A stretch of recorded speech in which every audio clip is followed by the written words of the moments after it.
Hey everyone, and welcome back to the channel. Let's be honest for a moment. Have you ever felt that tight, knotting feeling in your stomach? That frantic, buzzing energy in your mind that just won't shut off? That's anxiety. It's the feeling of being overwhelmed, of being a ship tossed on a stormy sea, completely at the mercy of the waves.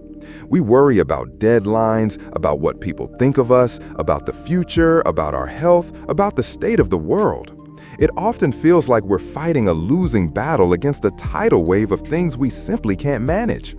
If any of that sounds familiar, then this video is for you. Because today, we're not just talking about coping with anxiety, we're talking about eliminating the vast majority of it at its source. We're going to do this by diving into one of the most profound, life-altering pieces of wisdom ever conceived: the iron law of control, a core principle from the great Stoic philosopher Epictetus. Now, when you hear the word philosopher, you might picture an old man in a toga, disconnected from the real world. But Epictetus was the furthest thing from that. To truly understand the power of his ideas, you have to understand his life. Epictetus was born a slave in the Roman Empire. Think about that for a second.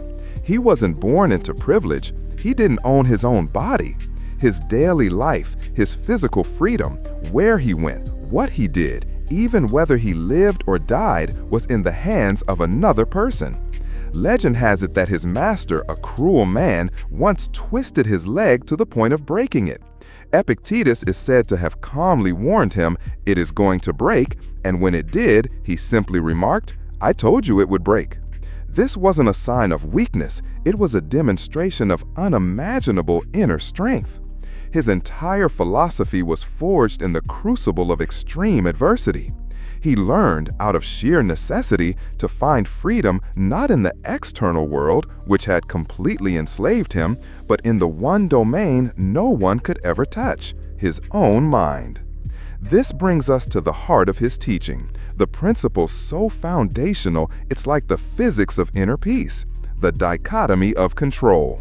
Epictetus laid it out with beautiful simplicity in his handbook, the Enchiridion.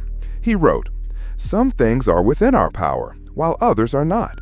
Within our power are opinion, motivation, desire, aversion, and, in a word, whatever is of our own doing.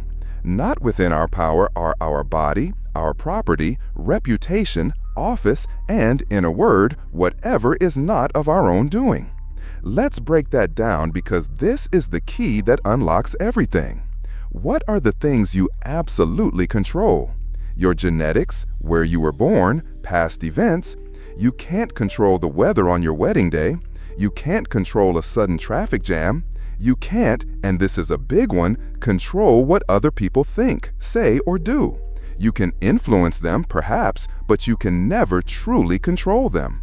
You can't control the economy, political outcomes, or whether your favorite sports team wins the championship.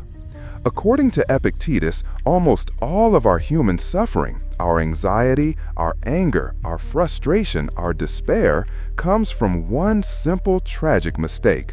We desperately try to control these uncontrollable things. Now, what you control? The list is deceptively short but infinitely powerful. You control your judgments about things. You control your choices, your actions, and your responses. You control the effort you put into a project.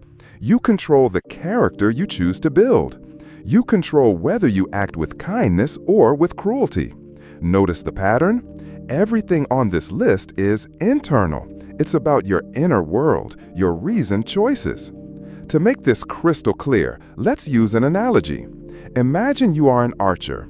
Your goal is to hit the bullseye. What parts of this process do you control? You control the selection of your bow and arrow. You control how much you practice, your stance, your breathing, your focus as you draw back the string. You control the moment you decide to release the arrow. Everything up to that point is yours. But the second that arrow leaves the bow, it enters the realm of the uncontrollable. A sudden gust of wind could push it off course. The target might be jostled. A bird could fly in its path. A truly wise archer understands this. They pour all their energy and focus into what they can control, their form, their practice, their release, and they accept the outcome, whatever it may be, with grace. The anxious, unhappy archer, however, obsesses over the wind. They curse the bird. They blame the target. They are in a constant state of turmoil because they have foolishly attached their sense of peace and success to things that were never in their power to begin with. How many of us are living our lives like that anxious archer? How much time have you wasted replaying a conversation in your head, wishing you could control the past?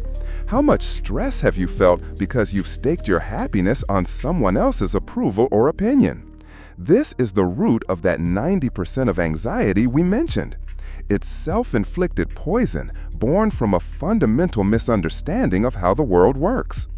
By embracing the dichotomy of control, you stop fighting unwinnable battles.